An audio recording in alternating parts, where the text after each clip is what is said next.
The Adventure of the Veiled Lodger. When one considers that Mr. Sherlock Holmes was in active practice for 23 years, and that during 17 of these I was allowed to cooperate with him and to keep notes of his doings, it will be clear that I have a mass of material at my command. The problem has always been not to find, but to choose. There is the long row of yearbooks which fill a shelf, and there are the dispatch cases filled with documents. A perfect quarry for the student not only of crime, but of the social and official scandals of the late Victorian era. Concerning these latter, I may say that the writers of agonized letters, who begged that the honor of their families or the reputation of famous forebears may not be touched, have nothing to fear. The discretion and high sense of professional honor, which have always distinguished my friend, are still at work in the choice of these memoirs, and no confidence will be abused. I deprecate, however, in the strongest way, the attempts which have been made lately to get at and to destroy these papers. The source of these outrages is known, and if they are repeated, I have Mr. Holmes's authority for saying that the whole story concerning the politician, the lighthouse, and the trained cormorant will be given to the public. There is at least one reader who will understand. It is not reasonable to suppose that every one of these cases gave Holmes the opportunity of showing those curious gifts of instinct and observation which I have endeavoured to set forth in these memoirs. Sometimes he had, with much effort, to pick the fruit. Sometimes it fell easily into his lap. But the most terrible human tragedies were often involved in those cases which brought him the fewest personal opportunities. And it is one of these which I now desire to record. In telling it, I have made a slight change of name and place, but otherwise the facts are as stated. One forenoon, it was late in 1896, I received a hurried note from Holmes asking for my attendance. When I arrived, I found him seated in a smoke-laden atmosphere with an elderly, motherly woman of the buxom landlady type in the corresponding chair in front of him. "This is Mrs. Merrilow of South Brixton," said my friend with a wave of the hand. "Mrs. Merrilow does not object to tobacco, Watson, if you wish to indulge your filthy habits. Mrs. Merrilow has an interesting story to tell, which may well lead to further developments in which your presence may be useful. Anything I can do? You will understand, Mrs. Merrilow, that if I come to Mrs. Rhonda, I should prefer to have a witness. You will make her understand that before we arrive?" "Lord bless you, Mr. Holmes," said our visitor. "She's that anxious to see you that you might bring the whole parish at your heels." "Then we shall come early in the afternoon. Let us see that we have our facts correct before we start. If we go over them, it will help Dr. Watson to understand the situation. You say that Mrs. Rhonda has been your lodger for 7 years, and that you have only once seen her face." "And I wish to God I'd not," said Mrs. Merrilow. "It was, I understand, terribly mutilated. Well, Mr. Holmes, you'd hardly say it was a face at all. That's how it looked. Our milkman got a glimpse of her once peeping out of the upper window, and he dropped his tin and the milk all over the front garden. That's the kind of face it is. When I saw her, I happened on her unawares. She covered up quick, and then she said, 'Now, Mrs. Merrilow, you know at last why it is that I never raised me veil.'" "Do you know anything about her history?" "Nothing at all." "Did she give references when she came?" "No, sir, but she gave hard cash, and plenty of it. A quarter's rent right down on the table in advance, and no arguing about terms. In these times, a poor woman like me can't afford to turn down a chance like that." "Did she give you any reason for choosing your house?" "Mine stands well back from the road and is more private than most. Then again, I only take the one, and I have no family of my own. I reckon she'd tried others and found that mine suited her best. It's privacy she's after, and she's ready to pay for it." "You say that she never showed her face from first to last, save on the one accidental occasion." "Well, it is a very remarkable story, most remarkable, and I don't wonder that you want it examined." "I don't, Mr. Holmes. I'm quite satisfied so long as I get me rent. You could not have a quieter lodger, or one who gives less trouble." "Then what has brought matters to a head?" "Her health, Mr. Holmes. She seems to be wasting away, and there's something terrible on her mind. 'Murder!' she cries, 'murder!' And once I heard her, 'You cruel beast, you monster!' she cried. It was in the night, and it fair rang through the house and sent the shivers through me. So I went to her in the morning. "Mrs. Rhonda," I says, "if you have anything that's troubling your soul, there's the clergy," I says, "and there's the police. Between them you should get some help." "For God's sake, not the police," says she, "and the clergy can't change what is past. And yet," she says, "it would ease me mind if someone knew the truth before I died." "Well," says I, "if you won't have the regulars, there is this detective man what we read about." "Begging your pardon, Mr. Holmes," and she fair jumped at it. "That's the man," says she. "I wonder I never thought of it before. Bring him here, Mrs. Merrilow, and if he won't come, tell him I'm the wife of Rhonda's Wild Beast Show. Say that and give him the name Abbas Parver. Here it is, as she wrote it, Abbas Parver. That'll bring him, if he's the man I think he is." "And it will, too," remarked Holmes. "Very good, Mrs. Merrilow. I should like to have a little chat with Dr. Watson. That will carry us till lunchtime. About 3 o'clock you may expect to see us at your house in Brixton." Our visitor had no sooner waddled out of the room, no other verb can describe Mrs. Merrilow's method of progression, than Sherlock Holmes threw himself with fierce energy upon the pile of commonplace books in the corner. For a few minutes there was a constant swish of the leaves, and then, with a grunt of satisfaction, he came upon what he sought. So excited was he that he did not rise, but sat upon the floor like some strange Buddha, with crossed legs, the huge books all around him, and one open upon his knees. "The case worried me at the time, Watson. Here are my marginal notes to prove it. I confess that I could make nothing of it, and yet I was convinced that the coroner was wrong. Have you no recollection of the Abbas Parver tragedy?" "None, Holmes." "And yet you were with me then, but certainly my own impression was very superficial, for there was nothing to go by, and none of the parties had engaged my services. Perhaps you would care to read the papers." "Could you not give me the points?" "That's very easily done. It'll probably come back to your memory as I talk. Rhonda, of course, was a household word. He was the rival of Wombwell, and of Sanger, one of the greatest showmen of his day. There is evidence, however, that he took to drink, and that both he and his show were on the downgrade at the time of the great tragedy. The caravan had halted for the night at Abbas Parver, which is a small village in Berkshire, when this horror occurred. They were on their way to Wimbledon, travelling by road, and they were simply camping and not exhibiting, as the place is so small a one that it would not have paid them to open. They had among their exhibits a very fine North African lion. Sahara King was its name, and it was the habit, both of Rhonda and his wife, to give exhibitions inside its cage. Here, you see, is a photograph of the performance, by which you will perceive that Rhonda was a huge porcine person, and that his wife was a very magnificent woman. It was deposed at the inquest that there had been some signs that the lion was dangerous, but, as usual, familiarity begat contempt, and no notice was taken of the fact.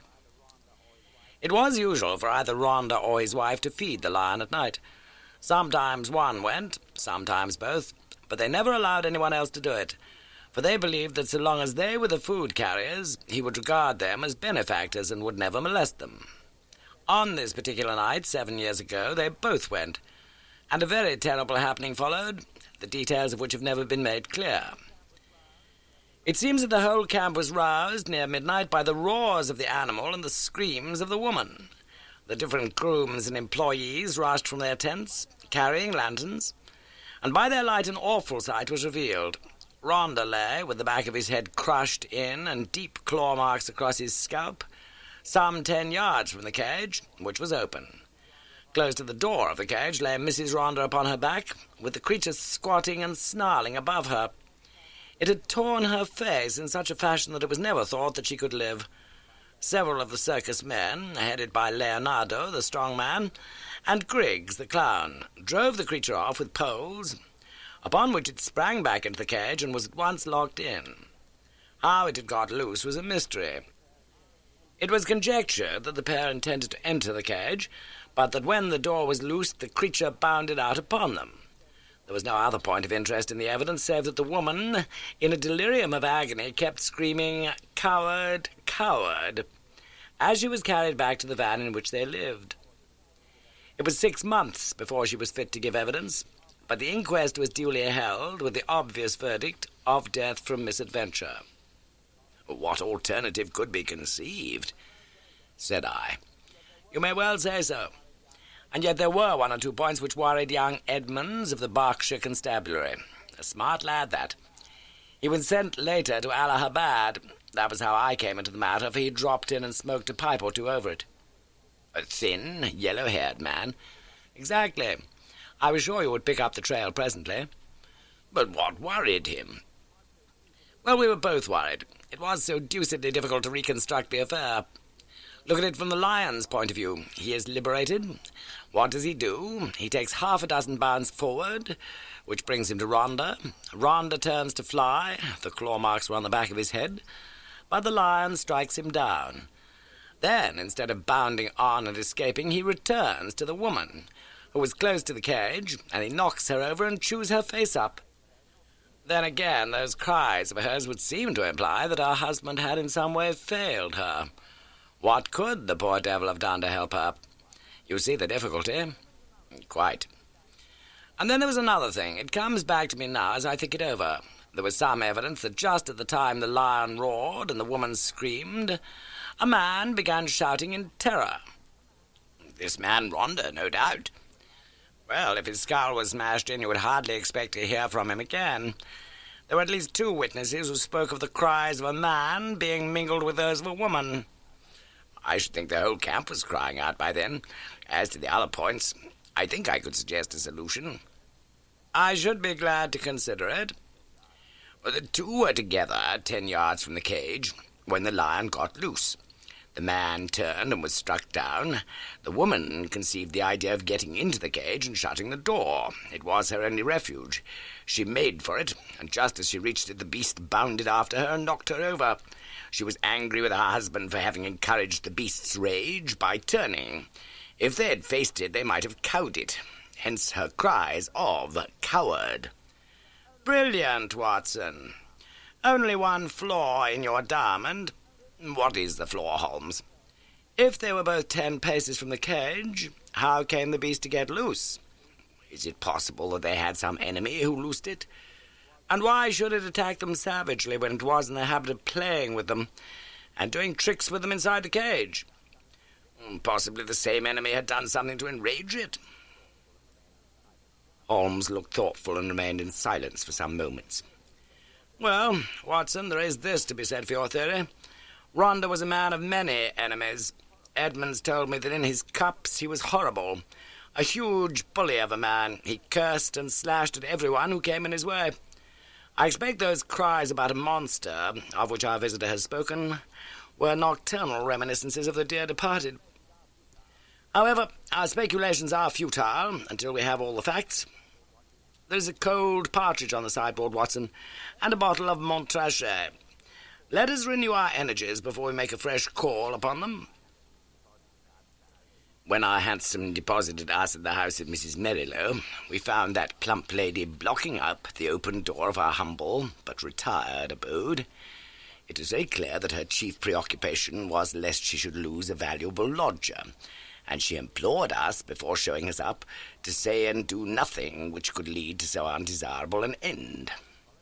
Then, having reassured her, we followed her up the straight, badly carpeted staircase and were shown into the room of the mysterious lodger. It was a close, musty, ill-ventilated place, as might be expected, since its inmate seldom left it.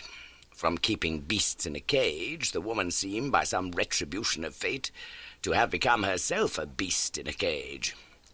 She sat now in a broken armchair in the shadowy corner of the room. Long years of inaction had coarsened the lines of her figure, but at some period it must have been beautiful, and was still full and voluptuous. A thick, dark veil covered her face, but it was cut off close at her upper lip, and disclosed a perfectly shaped mouth and a delicately rounded chin. I could well conceive that she had indeed been a very remarkable woman. Her voice, too, was well modulated and pleasing. "My name is not unfamiliar to you, Mr. Holmes," said she. "I thought that it would bring you."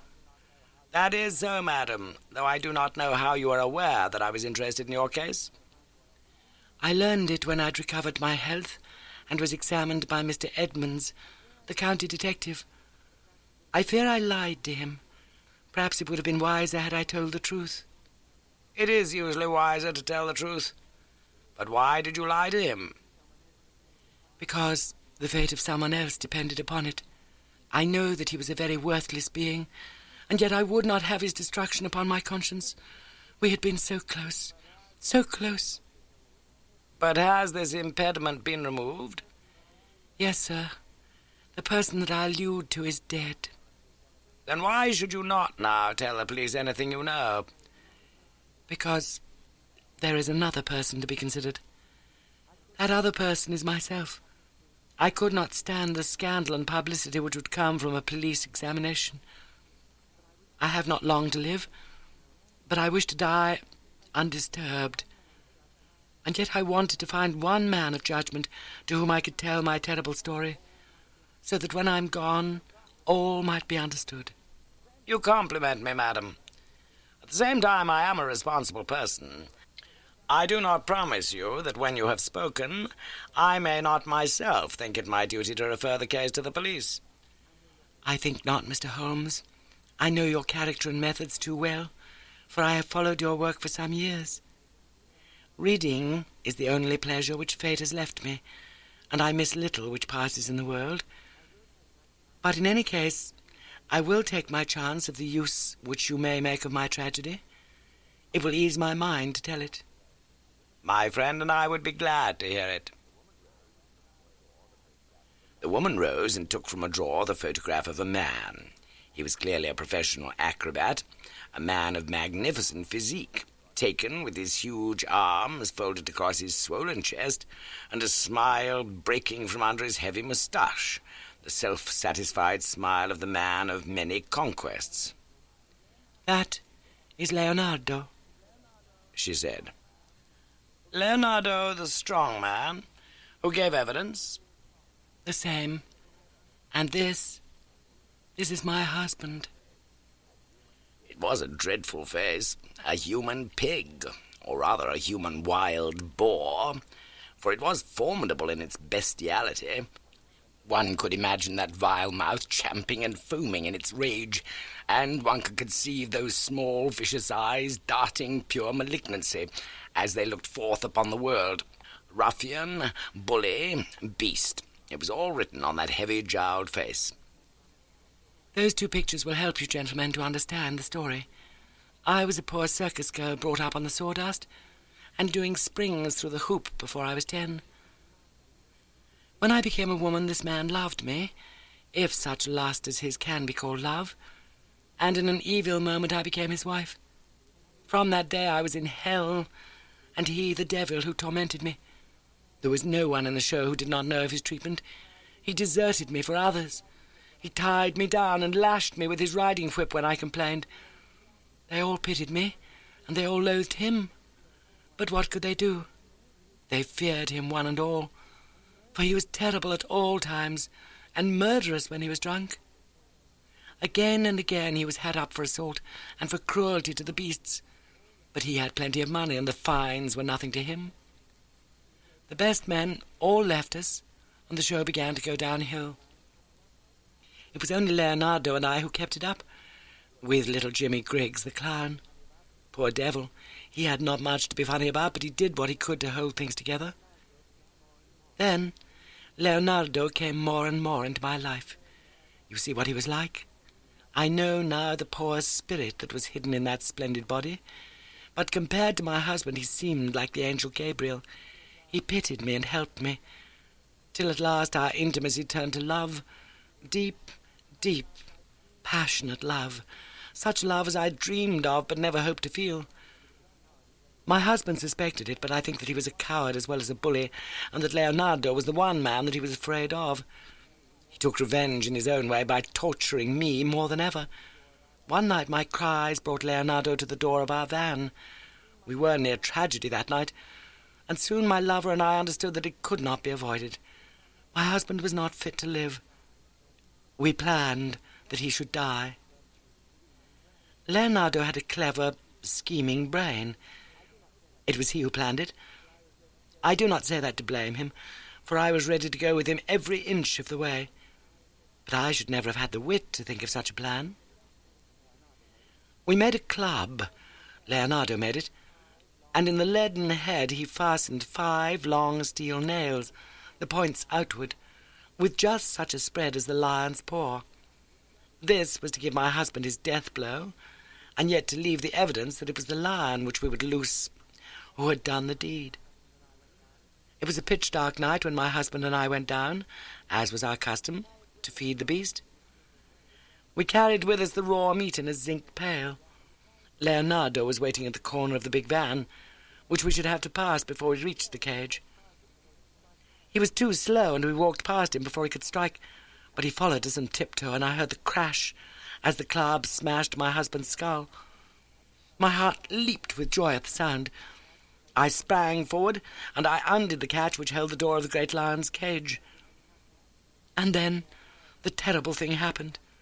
You may have heard how quick these creatures are to scent human blood, and how it excites them. Some strange instinct had told the creature in one instant that a human being had been slain. As I slipped the bars, it bounded out and was on me in an instant. Leonardo could have saved me. If he'd rushed forward and struck the beast with his club, he might have cowed it. But the man lost his nerve. I heard him shout in his terror, and then I saw him turn and fly. At the same instant, the teeth of the lion met in my face. Its hot, filthy breath had already poisoned me, and I was hardly conscious of pain. With the palms of my hands, I tried to push the great steaming, blood-stained jaws away from me, and I screamed for help. I was conscious that the camp was stirring, and then dimly I remembered a group of men, Leonardo, Griggs, and others, dragging me from under the creature's paws. That was my last memory, Mr. Holmes, for many a weary month. When I came to myself and saw myself in the mirror, I cursed that lion. Oh, how I cursed him! Not because he'd torn away my beauty, but because he had not torn away my life. I had but one desire, Mr. Holmes, and I had enough money to gratify it. It was that I should cover myself, so that my poor face should be seen by none, and that I should dwell where none whom I'd ever known should find me. That was all that was left to me to do, and that is what I've done. A poor, wounded beast that has crawled into its hole to die. That is the end of Eugenia Ronda. We sat in silence for some time after the unhappy woman had told her story. Then Holmes stretched out his long arm and patted her hand, with such a show of sympathy as I'd seldom known him to exhibit. "Poor girl," he said. "Poor girl, the ways of fate are indeed hard to understand. If there is not some compensation hereafter, then the world is a cruel jest. But what of this man, Leonardo?" I never saw him or heard from him again. Perhaps I've been wrong to feel so bitterly against him. He might as soon have loved one of the freaks whom we carried round the country as the thing which the lion had left. But a woman's love is not so easily set aside.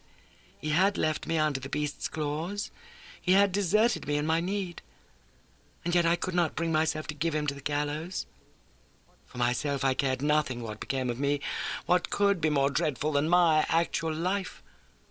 But I stood between Leonardo and his fate. "And he is dead?" He was drowned last month when bathing near Margate. I saw his death in the paper. "And what did he do with his 5-clawed club, which is the most singular and ingenious part of all your story?" I cannot tell, Mr. Holmes. There is a chalk pit by the camp with a deep green pool at the base of it. Perhaps in the depths of that pool. Well, well, it is of little consequence now. The case is closed." "Yes," said the woman. "The case is closed." We had risen to go, but there was something in the woman's voice which arrested Holmes's attention. He turned swiftly upon her. "Your life is not your own," he said. "Keep your hands off it." "What use is it to anyone?" "How can you tell? The example of patient suffering is in itself the most precious of all lessons to an impatient world."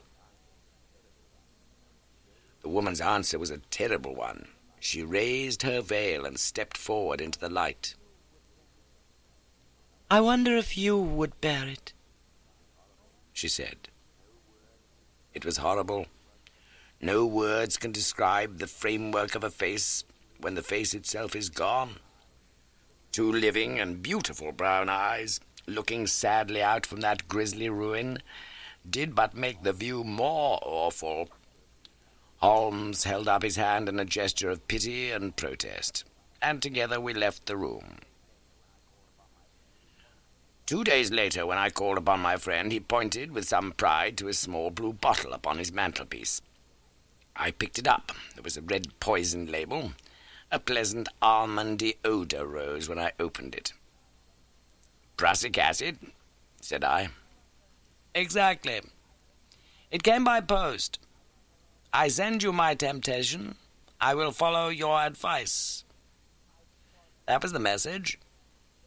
I think, Watson, we can guess the name of the brave woman who sent it. The end. Hi, this is Edward Raleigh. I had a marvellous time reading the adventure of the Blanched soldier for you.